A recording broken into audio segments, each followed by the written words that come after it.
ماشاءاللہ تھوڑے سے وقفے کی محنت پر جمع ہوئے، یقیناً جیسی آپ کی خدمت کرنی چاہیے ویسی تو ہو نہیں پائی۔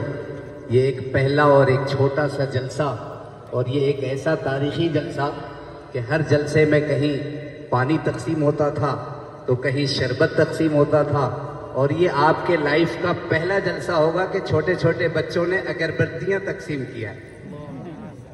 ارے بولو بھائی، یادگار بنے گا کہ نہیں؟ کل قیامت کے دن اللہ پاک آپ سب کو کھڑا کریں گے اور کہیں گے بڑھل گنج کے وہ مسلمان کہاں ہیں جن کو مچھروں نے کاٹا اور مچھروں نے استقبال کیا اور چھوٹے چھوٹے بچوں نے اگربتیوں کا گلدستہ پیش کیا۔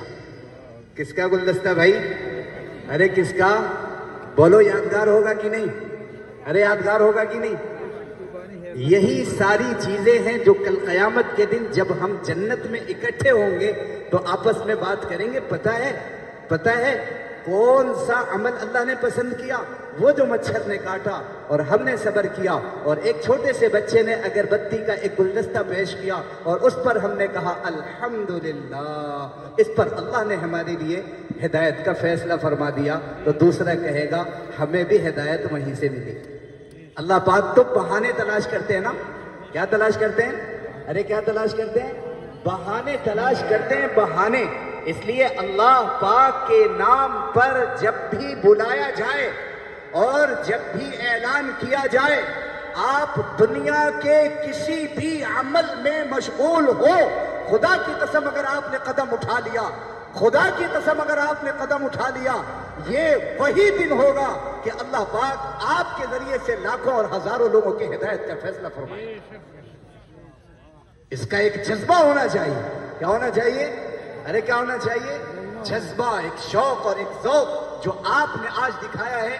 میں اور مفتی اسعد صاحب ابھی بات کر رہے تھے کہ جب بڑھل گنج والوں نے اس بار ایک ایسا اپنا انداز دکھایا اور اپنا مزاج دکھایا اور اپنی قربانی دکھائی اور اپنا مجاہدہ دکھایا، اب تو یقیناً انشاءاللہ 11 تاریخ کو ہونے والا اجتماع کامیاب ہو کر رہے گا انشاءاللہ۔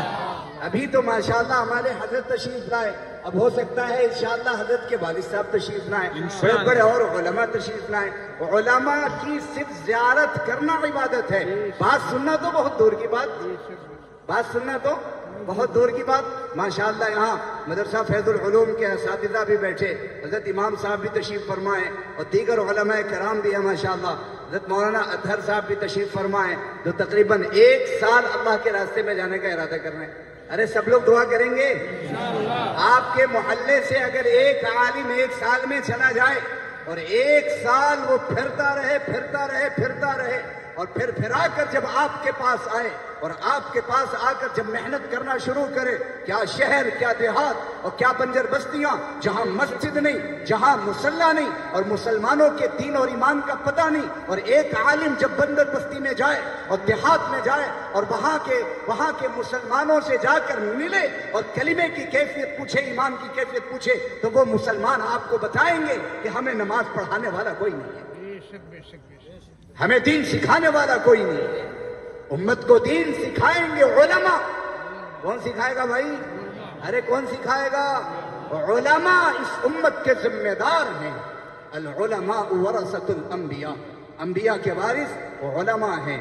تو ان علماء کا اللہ کے راستے میں پھرنا اور ان علماء کا 1 سال کے لیے اللہ کے راستے میں نکلنا، آپ کو مفتی صاحب جو یہاں بیٹھ کر قرآن سنا رہے تھے اور یہاں بیٹھ کر جو نعت سنا رہے تھے اور بہترین اللہ کا ذکر کرایا ہے، وہ آپ یوں نہ سمجھے یہ 1 سال میں چل رہے ہیں۔ کتنے سال میں بھائی؟ ارے کتنے سال میں؟ 1 سال، ایک عالم، ایک حافظ، ایک قاری، ایک مفتی، ایک نعت خواں، اور کتنے سال میں؟ 1 سال میں۔ اور یہاں ماشاءاللہ عوام کو غسل کے فرائض نہیں معلوم، اور جب چلے کی تشکیل کرو تو کہتے آئی ایم بزی مین۔ کیا کہتے ہیں؟ ارے کیا کہتے ہیں؟ I'm busy man, no time bro, ہمارے پاس ٹائم نہیں ہے۔ کیا نہیں ہے؟ ٹائم نہیں ہے ہمارے پاس۔ تو آپ بتاؤ، جب علماء نکل رہے ہیں، حفاظ نکل رہے ہیں، ہماری جماعت میں 7 حافظ ہیں۔ کتنے حافظ بھائی؟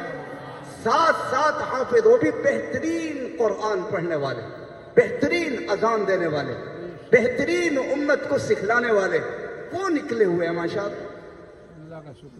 ایک جماعت میں چند قسم کے لوگ ہوتے ہیں، ہماری جماعت میں ایسے بھی ساتھی ہیں، ایسے بھی ساتھی ہیں جن کا نشہ چھڑوانے کے لیے نشہ مکت کیندر میں بھیجا گیا تھا۔ کہاں بھیجا گیا تھا بھائی؟ ارے کہاں بھیجا گیا تھا؟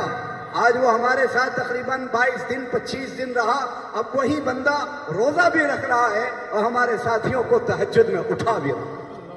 اور اگر آپ کہیں تو میں آپ کو کھڑا کر سکتا ہوں، لیکن ضرورت نہیں ہے، آپ تنہائی میں آنا، انشاءاللہ میں آپ سے اس کا معانقہ کراؤں گا۔ جو بیچارہ کبھی نشہ مکت کیندر میں تھا، آج ہماری جماعت میں ہے، ہمارے ساتھیوں کو تہجد میں اٹھا رہا ہے اور اعتکاف کر رہا ہے، وہ بھی روزے کے ساتھ کر رہا ہے۔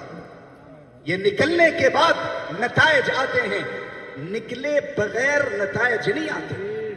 ارے نکلے بغیر نتائج نہیں آتے۔ اگر ہم لوگ چھوٹی عمر میں مدرسوں میں نہ جاتے، اپنے ماں باپ کو نہ چھوڑتے، بھائی بہنوں کا نہ چھوڑتے، گھر کے بہترین کھانوں کا نہ چھوڑتے، خدا کی قسم ہماری سورہ فاتحہ بھی صحیح نہ ہوتی، قرآن بھی ہمیں یاد نہ ہوتا، اور آپ کے سامنے اس طرح ہم بول بھی نہ رہے ہوتے۔ یہ تو ہماری قربانیاں ہیں جو ہم بچپن سے ہی مدرسے میں رہے، اور کبھی کبھی ہمارے کھانے میں اور ہمارے دال میں کیڑے نکل آتے تھے، اس کو بھی کہتے تھے بھائی صاحب سائیڈ میں ہو، بھوک لگی ہے، پھر بھی کھاتے تھے دال۔ آپ کو کیا پتا، پھر بھی پھر رہے ہیں اللہ کے راستے میں۔ اس لیے جب علماء نکل رہے ہیں، حفاظ نکل رہے ہیں، پڑھے لکھے لوگ نکل رہے ہیں، تو آپ بتاؤ ان نوجوانوں کا نکلنا کتنا اہم اور کتنا ضروری ہے جن نوجوانوں کو غسل کے فرائض نہیں معلوم، سنتیں نہیں معلوم، نماز نہیں معلوم، التحیات نہیں معلوم، دعائے معصورہ نہیں معلوم، دعائے قنوت نہیں معلوم۔ ارے میں یہاں تک کہتا ہوں آپ کی اماں کا انتقال ہوگا اور آپ کی اماں کا نماز جنازہ کوئی اور پڑھا رہا ہوگا، اور آپ پیچھے کھڑے ہو کر وہ بڑی والی دعا بھی نہیں پڑھ سکتے جو آپ اپنی ماں کے انتقال پر پڑھو گے۔ اللہم اغفر لحینا ومیتنا وشاہدنا وغائبنا وصغیرنا وکبیرنا وذکرنا وانثانا، اللہم من احییتہ منا فاحیہ علی الاسلام ومن توفیتہ منا فتوفہ علی الایمان۔ ہمارے ماں اور باپ جنہوں نے آپ کو پراپرٹی میں 10 کروڑ کی زمین دیا، آپ کو بہترین گھر دیا، آپ کو بہترین تجارت دیا، آج اس ماں کا جنازہ نکل رہا ہے، لیکن اولاد اپنی ماں کے لیے دعا بھی نہیں کر سکتی۔ بتاؤ ایسی دنیا پا کر آپ کیا کرو گے؟ اگر میں آپ سے سوال کروں کس کو یہاں پر جنازے کی بڑی والی دعا یاد ہے، تو بہت تھوڑے سے لوگ ہاتھ اٹھائیں گے کہ ہاں مجھے یاد ہے۔ بتاؤ سچی بات ہے یا غلط؟ ارے بولو تو صحیح۔ جب سچ